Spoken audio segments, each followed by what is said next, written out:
Yo, what is up, gamers? It is your boy MM2K of PNTS Network and Hard Knock Digital Culture. Back again with our new show. And that show is called PlayStation Prep Rally. We run the show every Friday. We're going to square away a time for you that's convenient for everybody. It's just we're working on so many things behind the scenes that we like to get an earlier start, but sometimes it doesn't work out that way. But we're still glad that you can make it with us, whether you're watching this. Cold Blood Sensei in the house. Glad you can join us this time, man. Last time you was nowhere to be found, man. Let me know how everything is working in the background. For some reason, I'm getting an unstable message. I don't know what that's all about. Let me see here. I'm just going to check. There's always some technical difficulties. If there weren't technical difficulties, it wouldn't be an MM2K stream. We got video. Should be coming out at 1080. Yeah, I don't know what the problem is. It's saying it's unstable, but we should be good. All right, and if you can hear me and see me okay, then we good. All right, so what this show is aimed to do is to quickly go over this week's news and PlayStation news, right? For us to game on the platform. And again, you ain't got to be a PlayStation fanboy to appreciate this. It's just as long as you have the platform and you're enjoying it, like myself. But the purpose of the show is we hear so often when we talk about PlayStation and we talk about the things that are happening in the gaming community. Oh, PlayStation shows can't talk about this platform, can't go without talking about this platform or that platform. Most of their content is based on that. Dogging this platform or that platform. So I wanted to show otherwise. So that's why we have a show where everyone will get together. Here we can congregate and talk about the latest and greatest in PlayStation news for the week. All right. And again, let me know, make sure that the volumes and everything is all good. With that said, let me do something real quick. Let me just make sure it ain't me. Okay, now it says it's excellent. It says, yo, Jim Ryan got his way with Activision. That's the news. Jim Ryan got his way with Activision. That's the news. I don't know, man. Well, did I miss something today?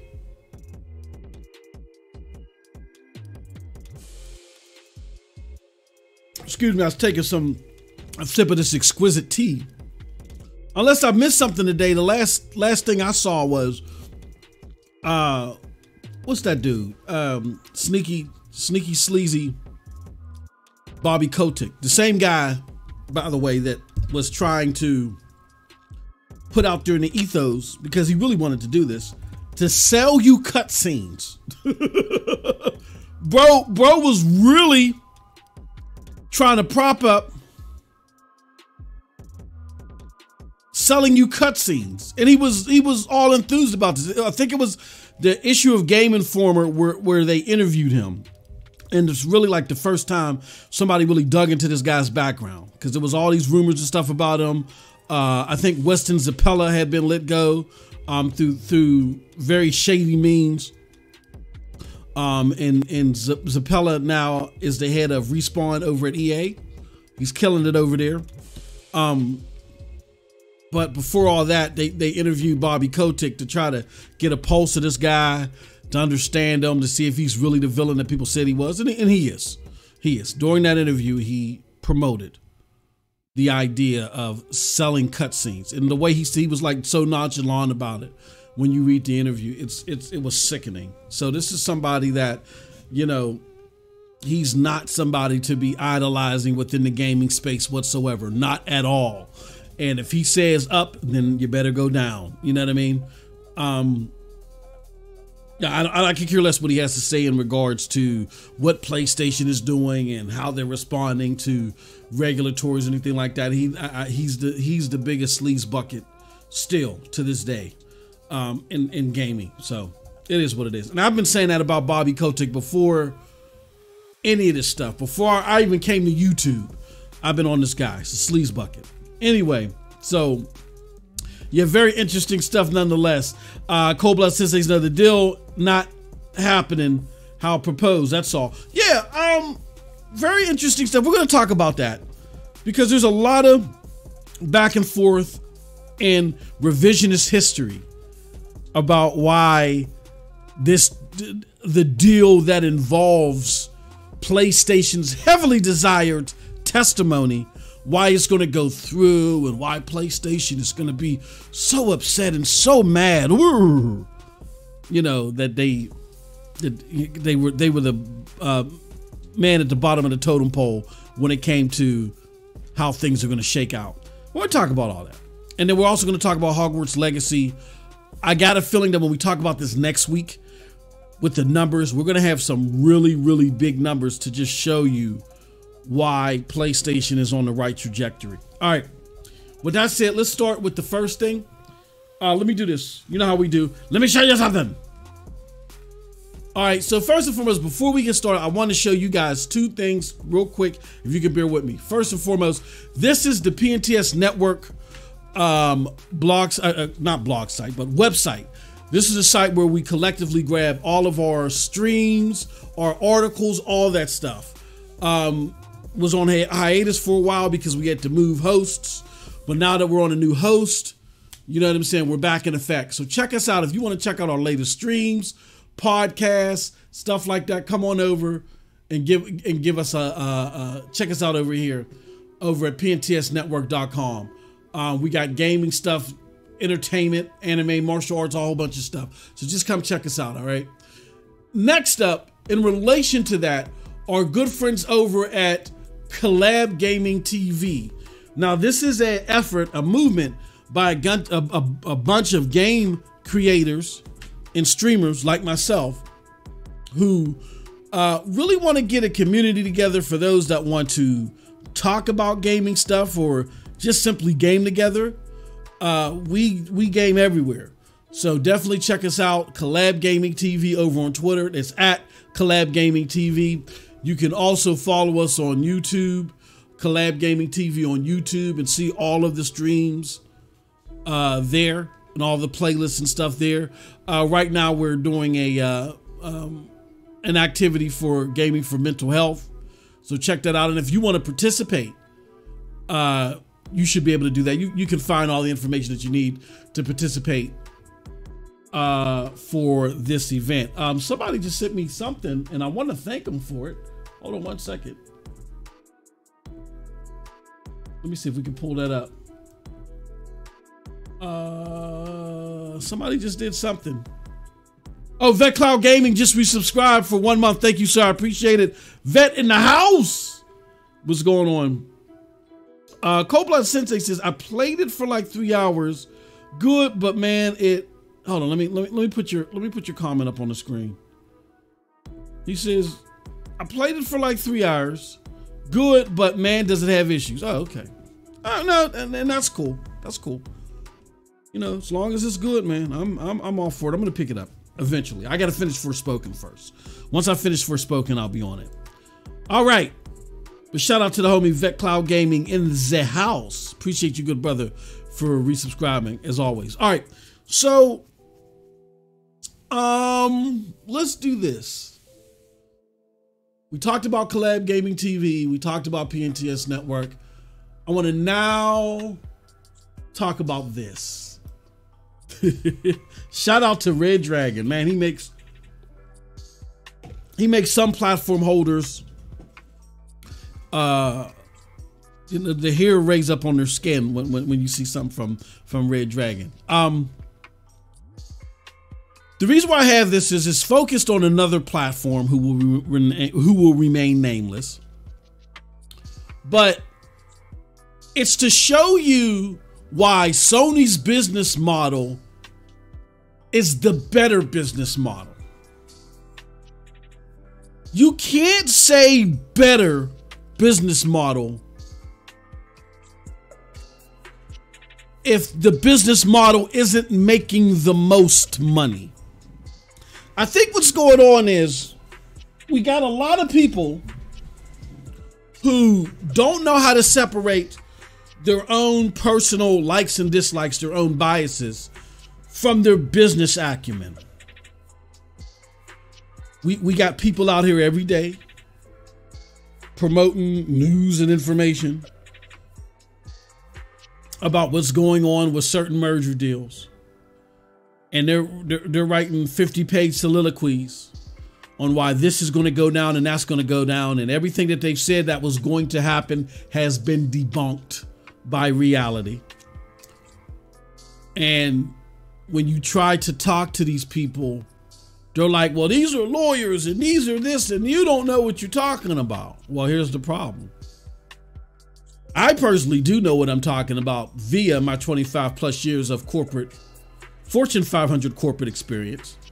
Where's the homie Geek to Sneak? He loves when I say Fortune 500.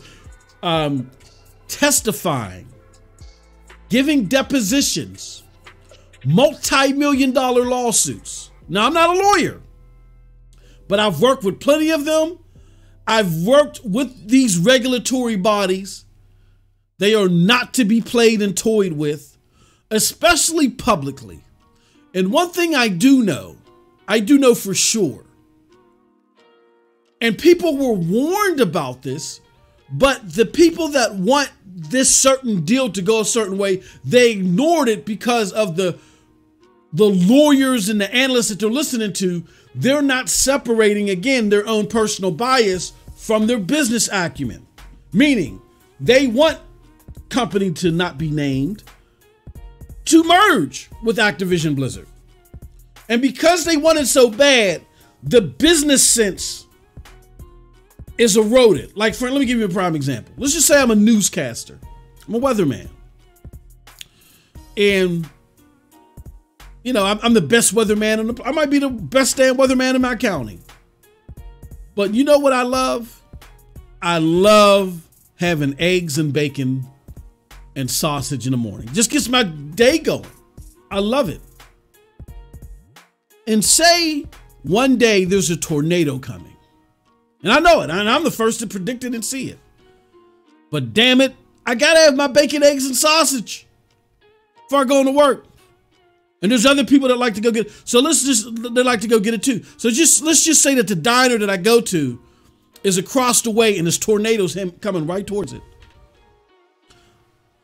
Because my own personal desire and bias towards whether somebody asks, should you go there? It looks like the tornado is coming there. I can't get over my own personal emotions and feelings and things that make me feel all good and warm and fuzzy inside. I tell people, go to the diner. It's going to be fine. And I'm going. I'm heading over there. I'm placing my reputation on there, so I'm going over there too. Guess what? We get sucked up and sopped up. I ain't doing the sucking and sopping of the eggs and bacon. I get sucked up and sopped up by the tornado. It happens all the time. You see profession, and it bewilders me. You see profession. Well, it really don't bewilder me. It's a shame. It makes me suck my teeth when I see it because it's like, damn. All you have to do is just take some time, take a deep breath, and separate your business acumen from your emotions. The business acumen should always prevail. Because the business acumen requires training, evaluation, sensical reasoning and thinking, calculated thinking and movement. Emotions are just emotions. They're just a tally of thoughts and things that some of it you may cling to. There may not be any rationale behind it besides this is what I want. So you always follow the business acumen first, right? And you see a lot of people out here not doing that. If they would have followed the business acumen, what they would have heard is people like Kramer of CNBC, excuse me, and other analysts tell you that this deal isn't a slam dunk and Sony is not in a bad position to have to comply with everything that's being proposed their way because of certain laws that are in place that people are overlooking. I was listening to CNBC earlier and they said this 5 months ago. about, I forgot the name of the law, where the U.S. regulatory bodies will look over and heavily fight against entities that not only try to sell alcohol, like make it, not only if you try to distribute alcohol and then serve it, they figure that's a problem. Why? Because you're always, as the distributor of alcohol, you're always going to better facilitate and come up with better prices for your establishments that are serving it. And that's the way they're looking at this Microsoft deal. They've talked about this months ago. And the only thing that I'm sorry, did I say Microsoft? I didn't mean to say it. Jesus Christ. Well, I didn't say I said Microsoft. I didn't say the platform. But the only thing that the proponents of this deal had in their favor was they felt like that the 10-year Call of Duty deals were strong enough of an argument prior to seeing what the FTC and the CMA's omits were. They thought they were strong enough to carry them along the way. They told you this. That was the strength of their argument. And they felt like at the time that the FTC brought this lawsuit, that the reasonings for the lawsuit or the blockage or whatever you want to call it at the time in 2022 wasn't strong enough. But the FTC hadn't put everything together yet. And there are analysts that admitted that and said, look, as things stand now, investors feel like that the 10-year deal proposal is going to put Microsoft over based off everything then. Fast forward now that FTC, CMA, and soon EU have put out their objectives or put out the things they object to. The Sony 10-year deals or the whatever 10-year deals are worthless because they go nowhere to address the things in totality that are concerning about this deal. And again, when you go to the FTC, you're thinking about, again, being the alcohol seller and the alcohol server. I'm going to find that law out. I was watching Kramer on CNBC. And when I find that law, I'm going to tweet it out so you guys know what I'm talking about, the basis of the. So don't listen to these phony people that are going to I Love Xbox Daily and they happen to have some type of paralegal degree or they wish they had one. You got to listen to the objective people that don't have a horse in this race. People like Kramer and others who say now, even though I may have believed that there was an argument with the 10-year Call of Duty deals, the way things are going, this doesn't look too good. And we feel like that Microsoft should just forget this deal, go about their business and try something else.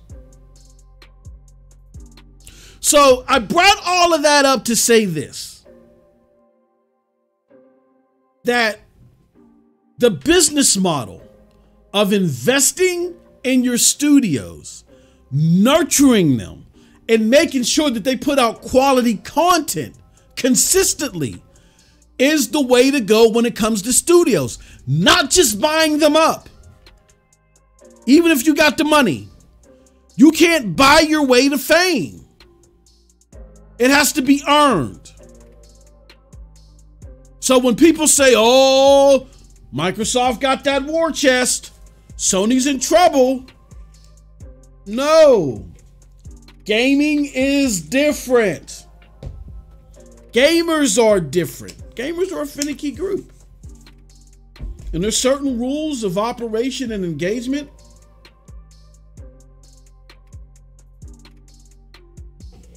that apply to gamers that don't apply elsewhere. So because of that, you gotta put out quality, you gotta invest and nurture your studios to create quality product. Now, if your studios aren't capable of that, then that's different. But the platform, regardless to be named, or which will remain nameless, had the best selling IP just 2 generations ago. What happened? They were the cornerstone of Western development. What happened? So PlayStation has it right when it comes to how you approach your studios. Here's where else they have it right. Look on your screen. It says, Xbox Game Pass business model doesn't seem to work. Not sustainable long term. What does that mean? It means that this company, DFC Intelligence, looked at what was going on with Xbox Game Pass and said the model just isn't sustainable. So everybody that told us you don't, who are you gonna believe, me or your lying eyes? We're gonna believe our quote unquote lying eyes. So when people say that Sony has to follow the business model of the platform that will remain nameless, that is also being debunked. And let me just show you guys this. You don't want to believe DFC Intelligence?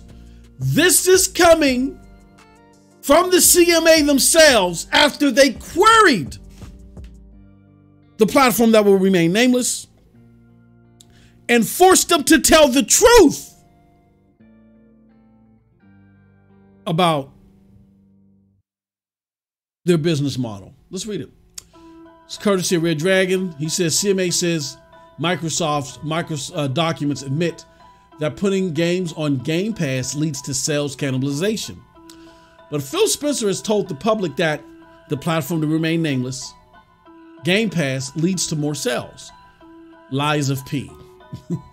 Here it goes. Microsoft internal documents recognize that adding titles to Game Pass would lead to cannibalization of business to peer sales. And then they omitted some part. On one internal email exchange stated that. One internal document stated that. And one internal document stated that. Let's continue on. And this is when the head of the platform to remain nameless said otherwise. Don't believe his lies. So again, when it comes to the subscription model,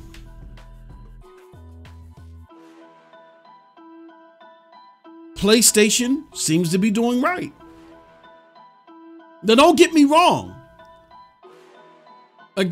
My desires as a gamer make me wish. My desire side makes me wish that PlayStation would put God of War, Ragnarok.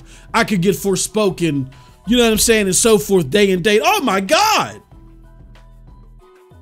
Oh my God, yes. But then the business side of me, the rational side of me, the side that crunches the numbers and understand what keeps things rolling, understands that that's not sustainable. So in the long term, after both sides balance things out, I realize that this is not the way to go because it's not sustainable. I would love for consoles to cost $1.99. Wouldn't that be great if consoles just cost $1.99? If gaming cards, if GPUs were just 35 cents? If CPUs were just $2.50, that would be great. Then everybody could have a computer, a high-grade computer for less than $35. Motherboards were 75 cents. That would be great. But is that sustainable? It takes hundreds of millions of dollars to make and market these games now. It takes so much money to put these consoles together and ship them and sell them. Work with the jobber to get them across the globe. It's not fathomable. It's just simple numbers. And I think the average gamer understands simple numbers. With Xbox, with the platform that will remain nameless is trying to do, and CMA has alluded to this recently, or that I think all three of the main business entities, regulatories, have alluded to this, that they are trying to undercut the market so bad that because of their financial status, and they know that they can bleed this money out, that they're hoping to price their competition out, because they're not going to be able to sustainably sell games for $15 a month. They know that it's not sustainable. They just showed you the proof. They've lied to you, and they know it's not sustainable in the business sense. They tell you it's sustainable for them because they're rewriting the definition. The definition to them is, we got enough money to bleed. We got enough money. And this is why when they make their market analysis, they're not talking the atypical litmuses of growth in cash and growth in revenue when it comes to games. They talk about Game Pass subscriptions and subscribers. But even that's coming to bite them in the butt. They talk about Game Pass subscriptions and subscribers and how that's at a all-time high, and this and MAUs. And that's coming to bite them in the butt in this process. But that's what the CMA and the regulatories have suggested, that they're fearful that that's what platform to remain nameless is trying to do. It's trying to create an atmosphere where they cannot even operate because the cost is so low, and they bow out, and then they raise the price. Then they start making the games $90. And Game Pass is $44.99 a month after they priced them out. That is the fear. And they can't believe anything that platform to remain nameless says, because remember, they said in the whole EU proceedings, we have no incentive to make these games exclusive. And then as soon as the deal closed, like 4 or 5 days later, they went on the air and said this deal, Game Pass, these deals were made to make exclusive content for Game Pass. So they can't be trusted. They just shot themselves in the foot.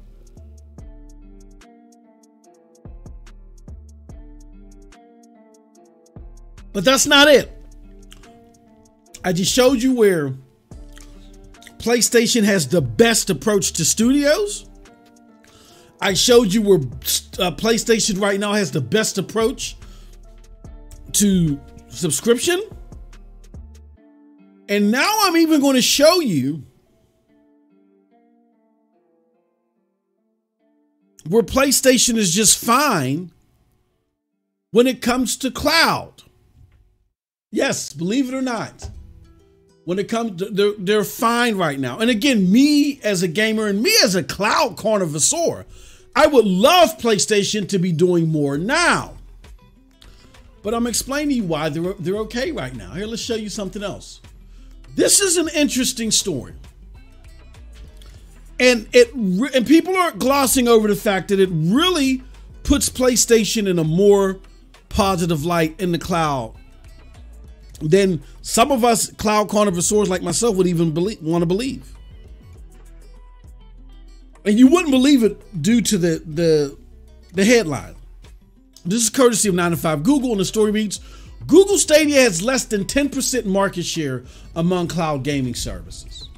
And this is based off, again, more CMA testimony that shows you the cloud gaming market share in 2021 and then cloud gaming market share in 2022.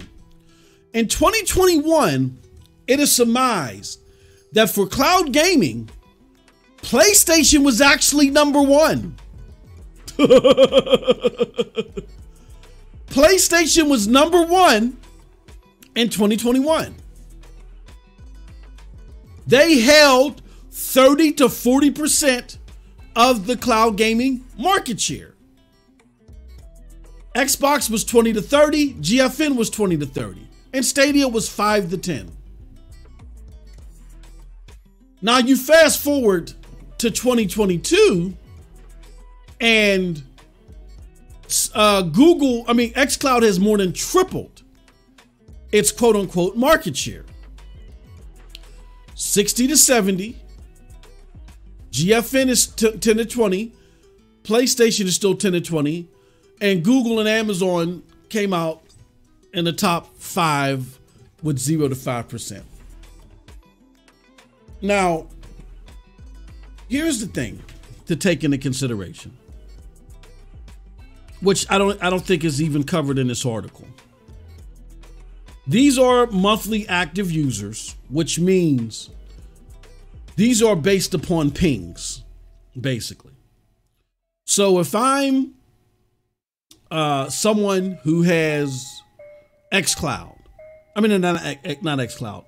If I'm someone that has Game Pass Ultimate, and I want to try something out on the cloud,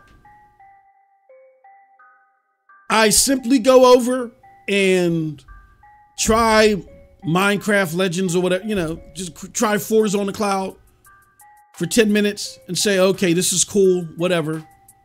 And then I'm done with it. That's a monthly active user. That's the MAU. Didn't take my reasonings for getting into it, took no investment besides me just pinging the service. So I want you to take that into consideration when you look at MAUs, because unlike Stadia and unlike PlayStation Cloud, that really don't provide you a real free way to interact with its catalog or interact with the entirety of the service without paying something. I mean, don't get me wrong, there's Stadia free and any of the free-to-play games you can try. Also the demos, when they came out, you could have tried. But GFN had a free tier to where if you already purchased a game, not even with it, because GFN doesn't have a library. If you already purchased the game within the PC libraries, then you could utilize GFN service to play those games. Right? And xCloud, again, is tethered to its Game Pass service. Where Google Stadia and PlayStation Cloud, you have to make an investment to the service. And if you're purchasing games, the PlayStation Cloud at the time in 2021, it don't matter if you, for PlayStation Cloud in general, it doesn't matter if you purchase games or not. Those purchasable games are not on the service. The games that are on the service are the games that are offered via the cloud subscription. So you're making a whole dedicated payment or investment into another whole sublet of games, regardless of what you have hardware-wise. Right?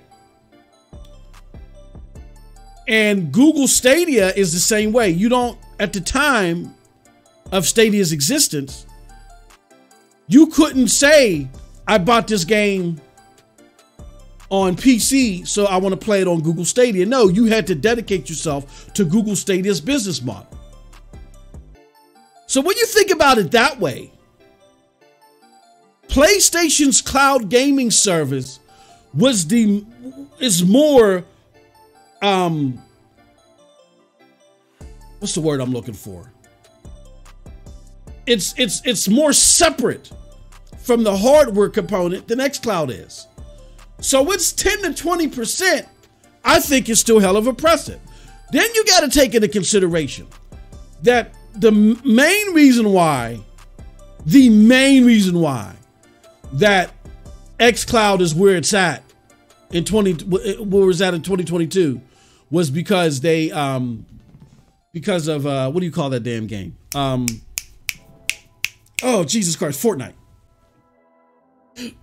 Fortnite propelled xCloud, and that's just the beta. Nope, it's not getting these numbers because of its other games. As a matter of fact, when you do more analytical studying, we found that until Fortnite was available, that xCloud was the least routinely engaged out of these 5, except for maybe Amazon Luna. So there's a difference between routine engagement and monthly active user. You're a monthly active user when you ping the service one time that month. So if I'm interested, if I'm already getting the service, it is added on to something that I purchased and this is just an extra and I want to try it out, fine. But it doesn't mean I'm dedicated to it. I'm routinely engaged with it. When I go and I purchase Stadia or I go and I invest in PlayStation Cloud, I can't engage with it unless I make that investment. And there is no, and for Stadia, there is no, you know, well, I'm going to engage with this for an hour because I got the game on PC and I'm just going to play it through Stadia. Now, they were working towards that, which was a very smart move, but they closed down before they finalized that. So these two services were the real cloud gaming, you know, testaments as far as engagement was concerned, not monthly active users engagement. And when it comes to the pure cloud gaming experience or cloud gaming desire, PlayStation Cloud was #1 in 2021 and still held its own in 2022. And I think that's more impressive, even though it was a smart business move for xCloud, the smartest business move in the cloud by far. You can't take that from xCloud. xCloud made the smartest business move in the cloud in 2022. But when I talk about people's desires to engage with the cloud gaming experience, an abstract, a separate cloud gaming experience, and not just try something that's tethered to their dedicated device experience and not just ping a service and try something out. PlayStation did more to prove that than anybody.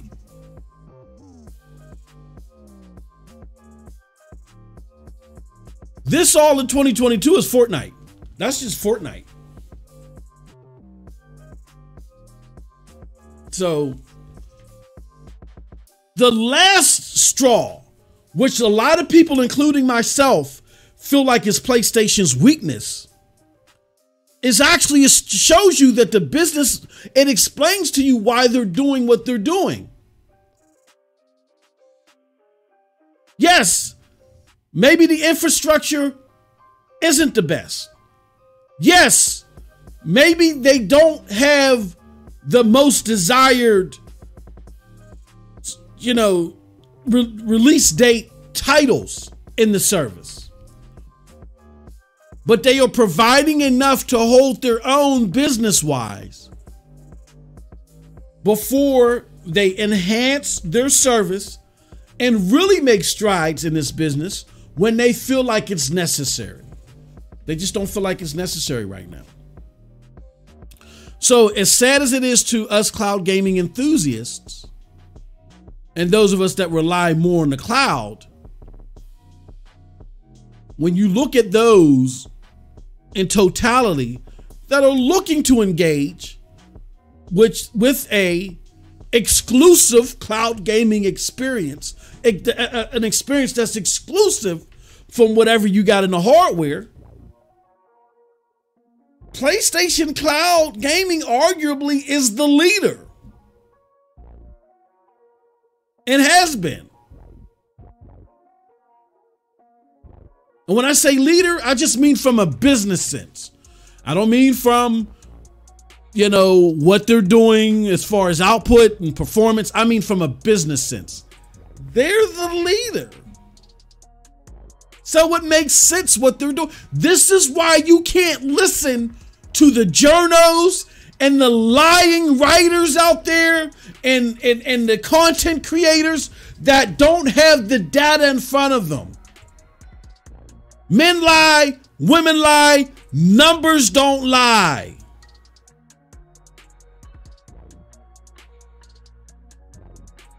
So from every angle, PlayStation pretty much is on top as far as their target demos. When it comes to those that want tip-top performance out of the studios, they're number one. From those that want tip-top business models as far as engagement is concerned, look, there's no better subscription model than PlayStation Plus. PlayStation Plus is making more money than Xbox Live Gold, which is making more money than Game Pass. So they got the best they got the most money-making subscription model. And then I argue that they might even have the most money-making cloud service. Because even though they are tied second place with GFN, a lot of these GFN MAUs are on the free, most of them are. And I love GFN. That's my favorite way to play. But I'm just keeping it real. Most of GFN's MAUs are free to play. Most of xCloud's MAUs are coming from Fortnite. Now, what we have to see is how many people on Fortnite are buying DLC via the xCloud beta experience. That number may not be as great as PlayStation Cloud Gaming's subscription numbers. It may not.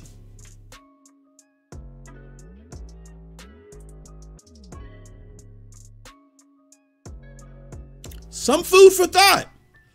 PlayStation may have the most money earning service out there for the cloud.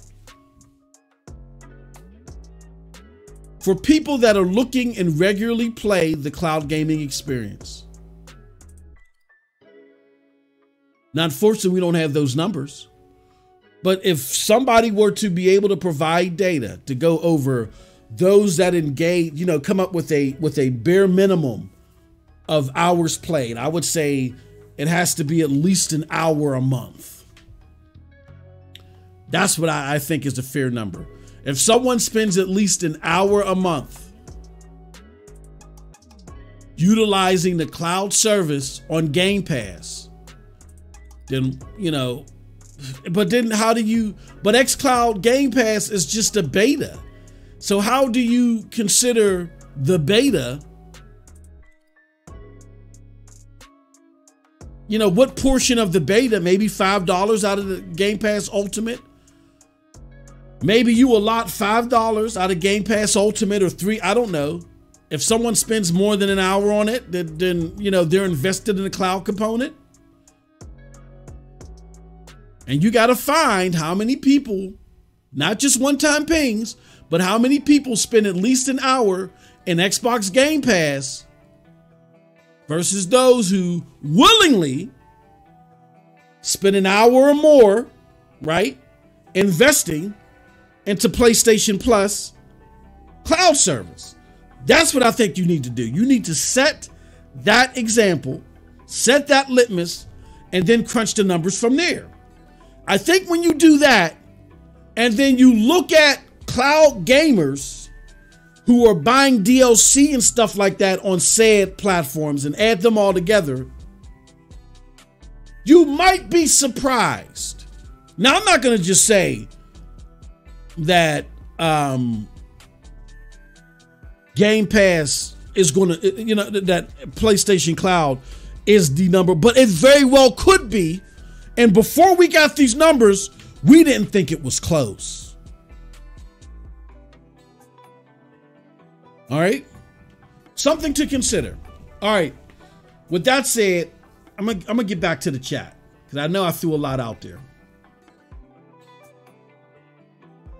Cold Blood Sensei says another narrative dead. Absolutely. So you got to pay attention to what's being done. You can't pay attention to everything that's being said. All right. Let's look at another one. Cold Blood said, what I'm most surprised about is how Satya let this dog-ish platform continue to lose money. They're trying to undercut. I think what it is that they saw the potential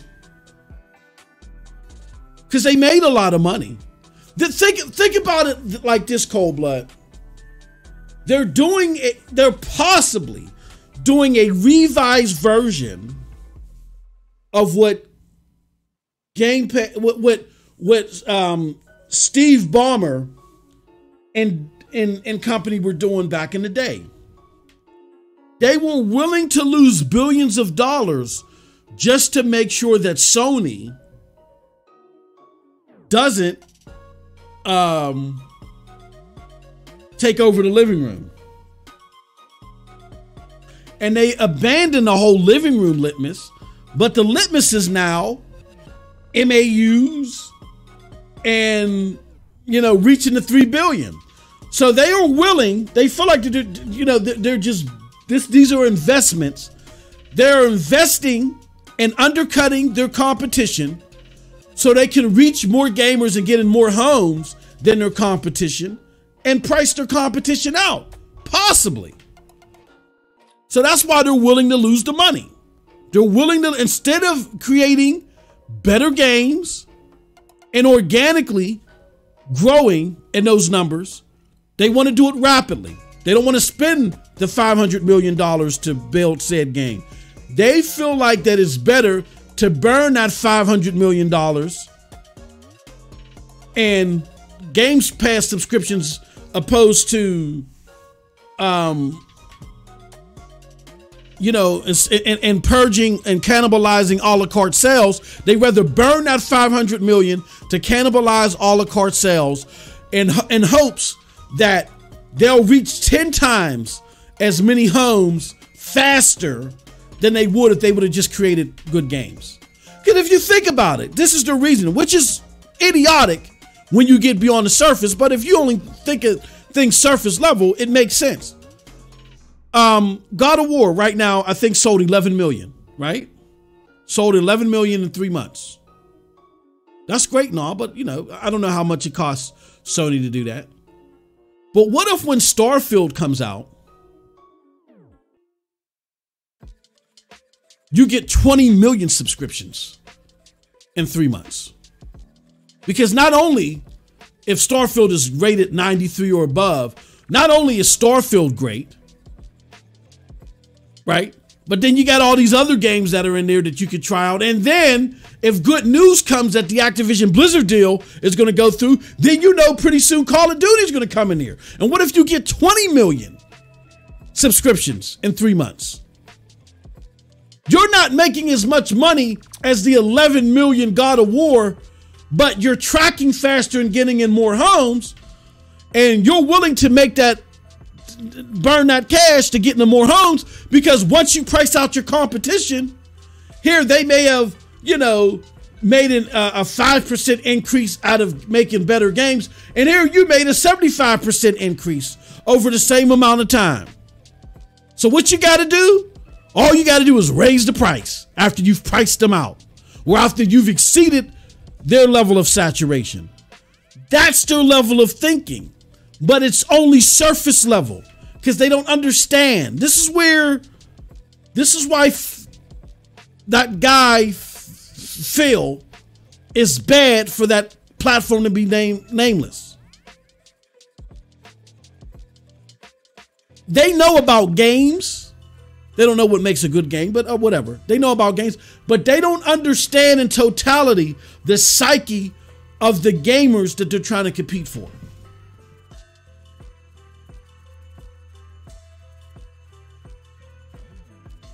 Your approach is too surface level. It's not wise. It's not smart. And that's why you have companies like this, DFC calling you out on it. And they're calling you out on it rightfully so, because as you admitted to the CMA, your business model is cannibalizing sales. So why are you going with the business model that you know is cannibalizing sales? Why are you doing that? You didn't make money doing that over the years. You're trying to price out your competition. Meanwhile, they're telling you it's sustainable. It's sustainable. Yes, it's sustainable for them because they have the money to burn. They're not playing fair in their wordplay.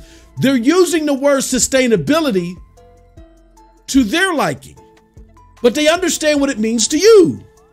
Sustainable means to you, are you making money off of this?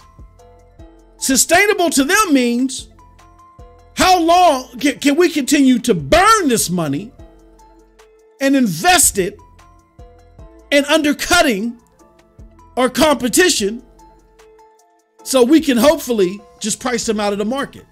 That's what sustainable means to us. And if that's what, and because that's what it means to us, we're going to answer yeah to your question, even though your question is under a totally different context.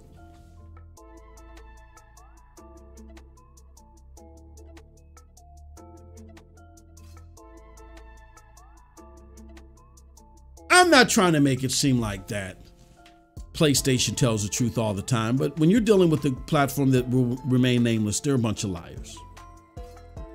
To the nth degree. I've never seen anything like this in my life.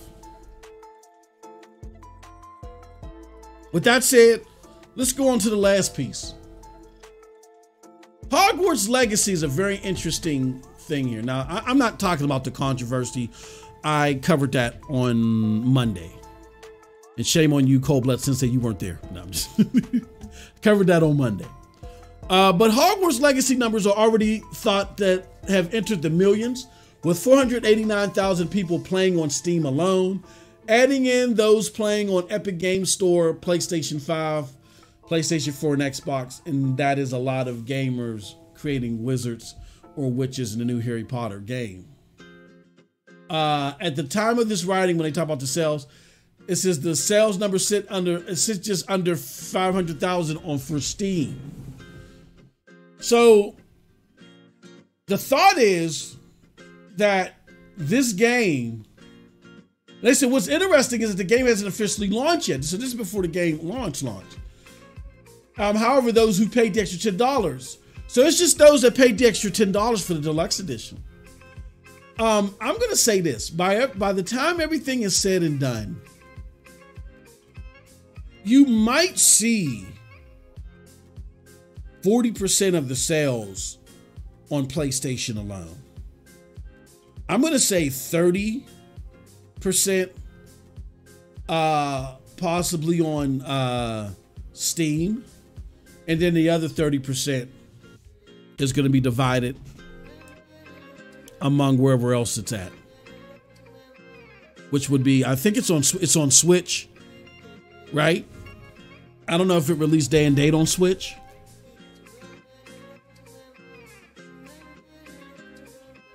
And when I say PlayStation, I'm you know what? It might be 50% on PlayStation.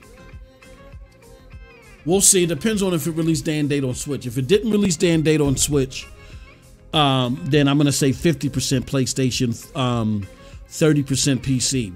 But if it released day and date on Switch, I'm gonna say 30% Steam, 40% PlayStation, and then the rest between Nintendo and Xbox. A lot of people say, MM2K, you're crazy. There's no way that PlayStation is going to have more sales than PC. You know how many PCs are out there? This game has system requirements. So here's what I want you to do. I want you to go look at the system requirements for this game. And then I want you to go to the Steam database. And then I want you to look at what percentile of Steam users have those requirements for that game. See, everybody sees all these PC players and they think that PC players in totality are playing every single game that's out there. It's not the case. PC gamers are split into different sectors, and as these AAA games come out, every PC that's out there on Steam is not able to play them all. So that's why I'm able to say that in my guesstimate, it's going to be 40, 30, 30. If there isn't a day and day release on Switch, then it's going to be 50, 30, 20. Those are my thoughts. Let me see here. Let's go to what Cold Blood says. Oh, he says the system requirements are doo-doo. He said if your PC can handle Hogwarts at 1080p, if your PC can't handle Hogwarts at 1080p 60, just get out of gaming. You know, you would be surprised how many PC people are out there that cannot do Hogwarts at 1080p 60.